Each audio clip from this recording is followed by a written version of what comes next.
وصفة للدايت هتعجبكم جدا، طعمها خطير، وكل الاكل اللي انتوا بتاكلوه في العادي هنعمله النهارده بدايت بطريقة سهلة وبسيطة والطعم خطير.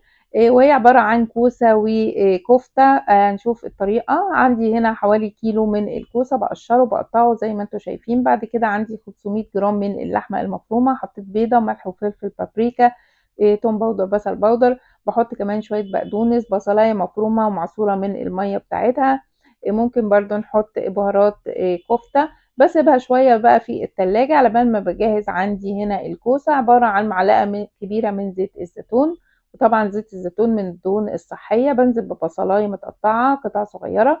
بنزل كمان عندي بالخضار، وهو عبارة عن جزر وطماطم وبصل، وكله حاجة صغيرة كده، حوالي طماطمتين وبصلاية صغيرة.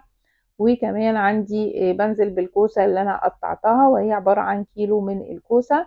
بنزل عندي بالبهارات، ملح وفلفل بابريكا توم باودر بصل باودر. ممكن نحط برضو بهارات للحمة بتدي طعم حلو. ونستغنى بقى خالص بقى عن مرقة الخضار والدجاج، الحاجات المصنعة دي مش حلوة.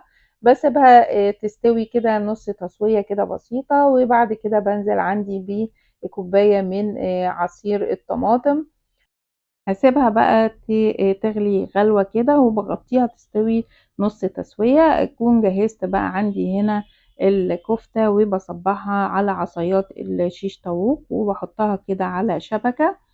ما بحاولش ازود المية قوي، هي عندي الكوسة شبه استوت.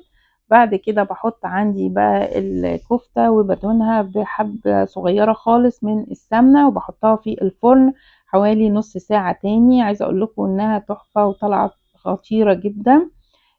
عايزة اقول لكم كمان طعمها تحفة، يعني اكل صحي وكمان طعمه خطير.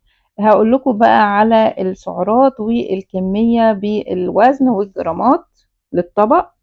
هعمل عندي هنا رز مطبوخ، ممكن يتطبخ بمعلقة سمنة صغيرة، او طبعا لو الحلة كبيرة ممكن نحط معلقة كبيرة من السمنة او زيت الزيتون. ال80 جرام دول 104 سعر حراري. ممكن نقلل الرز لغاية 60 جرام.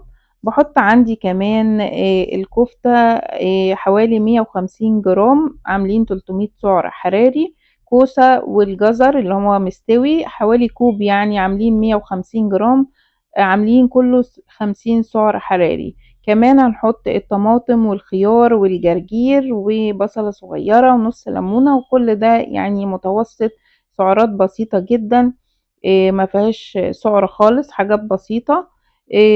معلقة زيت زيتون برضو نحطها على السلطة. الإجمالي الوجبة هيبقى 554 كالوري، والبروتين 33.4 والكربوهيدرات 46 جرام، والدهون 25 جرام. ممكن نقلل الرز ل60 جرام أو 50 جرام، طبعا في حالة لو في مقاومة انسولين. وعندكم ألذ وصفة خطيرة بجد هتعجبكم. لو عجبكم الفيديو متنسوش الاشتراك في القناة واللايك والشير. باي باي.